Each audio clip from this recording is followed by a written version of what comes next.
There's strategies better than that. Yeah, I mean, I'm sorry. I know. Yeah.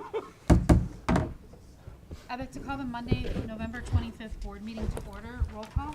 Mr. Nazario. Here. Mr. Ferguson. Here. Dr. Ballard. Here. Mrs. Washington. Here. Mr. Sturgill. Here. Pledge allegiance. Vicky? I pledge allegiance to the flag of the United States of America and to the republic for which it stands, one nation, under God, indivisible, with liberty and justice for all. I should have had Vicky read it as the short closest to it. Recognition of visitors. And first hearing of the public. If we can have a motion to approve the minutes from the November 14th special meeting, the board waives the right to read the minutes from that meeting. So moved. Support. Roll call. Dr. Ballard. Yes. Mrs. Washington. Yes. Mrs. Nazario. Yes. Mr. Ferguson. Yes. Mr. Sturgill. Yes. Any old business? Reports and recommendation of the treasurer. I have the 5-year forecast presentation. Okay.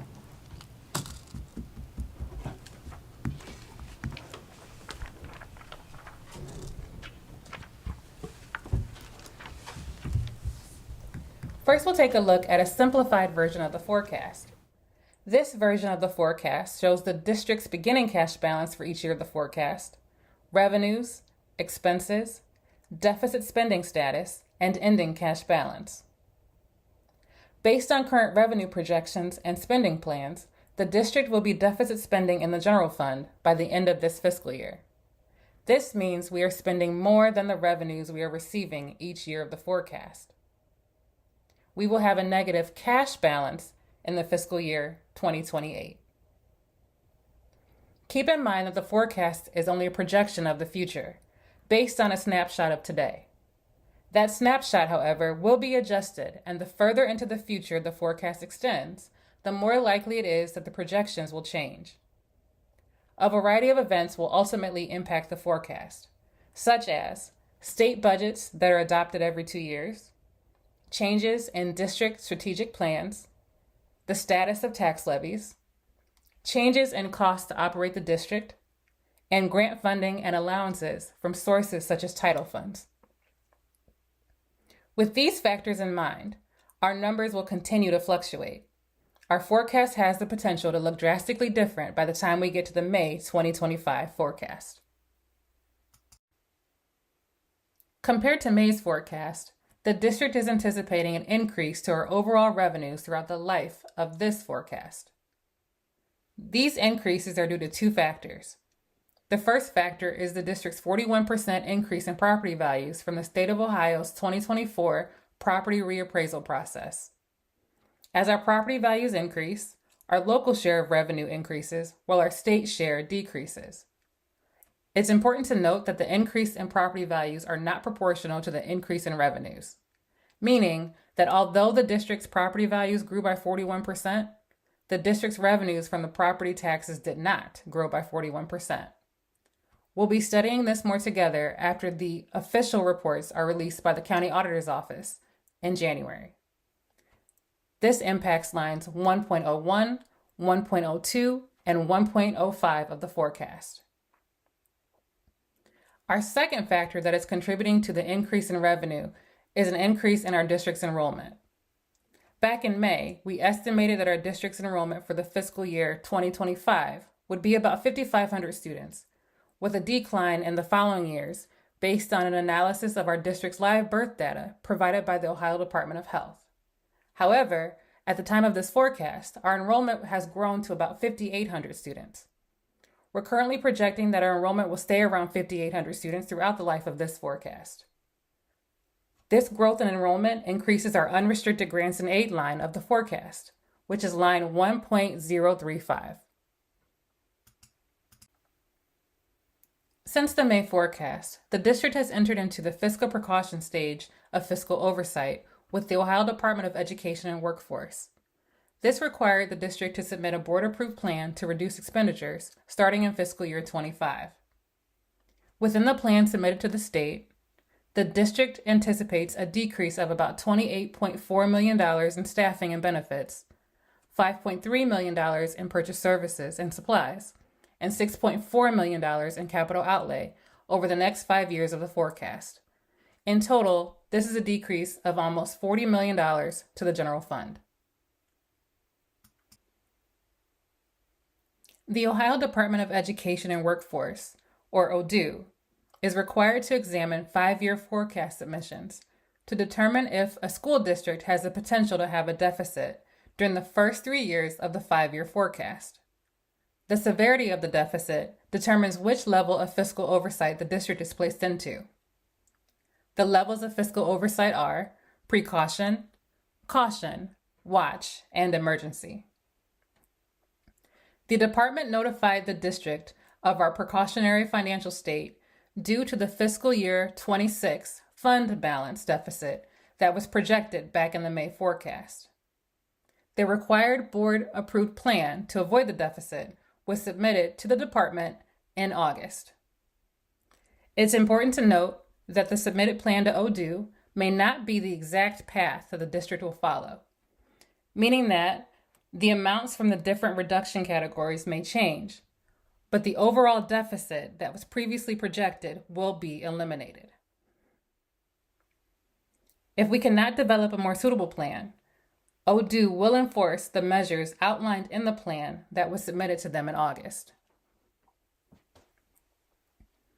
As we navigate this process, we are committed to transparency, engagement, and responsible management. To be transparent, we will keep the district informed about developments related to our financial planning. To stay engaged, we will continue to involve appropriate stakeholders in our decision-making processes. And to provide responsible management, we will work diligently to develop a financial plan that serves the best interests of our students, staff, and community. Please be assured that our priority continues to be providing quality education to our students while also doing the best to take care of our adults. As we plan for May's forecast, we will continue to evaluate the quality and effectiveness of our programs and services, adjust the budget accordingly, review our current levies, and then determine when to ask our taxpayers for continuing and/or additional funds to support the district. The updates or changes from any of these items could cause the numbers in the May forecast to significantly fluctuate. This concludes the November forecast presentation.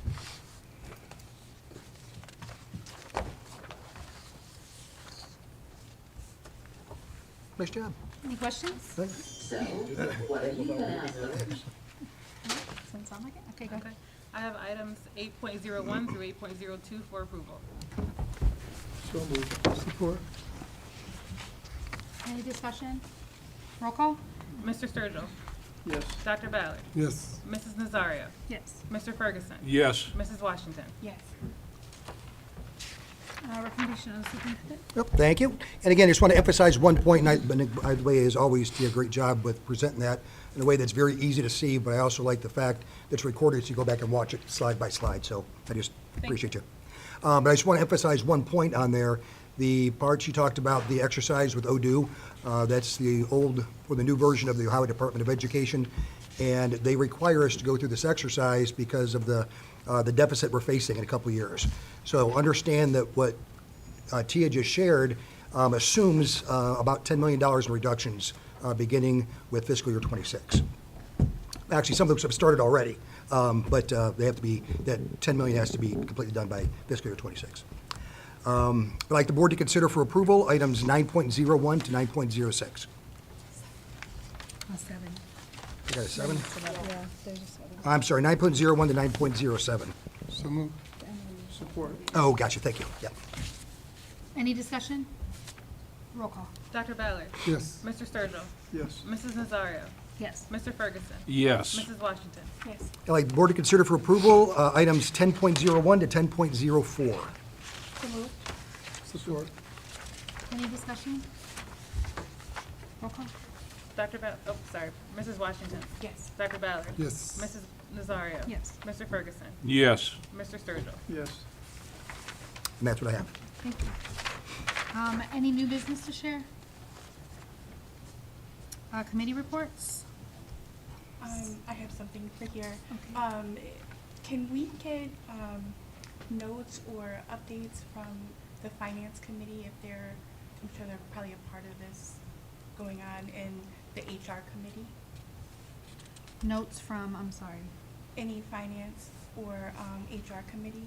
Just general stuff, or is there Yeah. something specific you're looking for? But of course, yeah, we'll get you whatever you want. Thank you. And then I had one request. So, with the levy not passing, and then our current financial situation, I am asking my board members to join me in asking Dr. Graham and Ms. Kearney, to, one, freeze all pay increases that aren't contractually obligated. Two, cease all out-of-state travel, unless mandatory, and this one will affect me for sure. Limit all in-state travel or trainings to mandatory or must needed. And then lastly, to change any policy, procedure, or practice that allows staff to work from home and requiring staff to work in the district.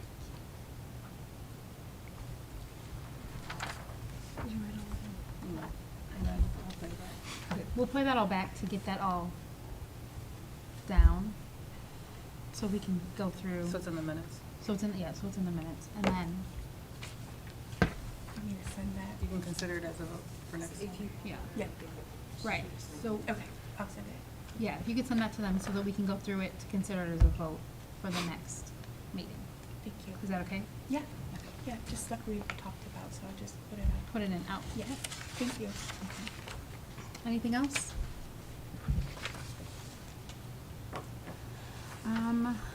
Second hearing of public? Our next board meeting will be a special meeting, on December 16th at 5 o'clock here in the board meeting room. We're only going to have one meeting that month, because of the holiday, unless a special meeting is needed. We will have an executive session today, preparing for conducting or reviewing negotiations or bargaining sessions. Mr. Giardini, if you want to And explain. Potential litigation. Yep, we have currently 2 ongoing pieces of litigation that I want to update the board on. Okay. And then we have 1 potential piece of litigation. And then we have some negotiations that are going on with respect to a request for tax abatement that was presented to the city of Lorain that the city is currently considering. All right, thank you. Can I have a motion to go into executive session, and we will not be taking any action coming out of That's correct. I executive will not session have to- today? So moved. Support. Roll call. Mrs. Washington, Yes. Dr. Ballard, Yes. Mrs. Nazario, Yes. Mr. Ferguson, Yes. Mr. Sturgill. Yes. All right.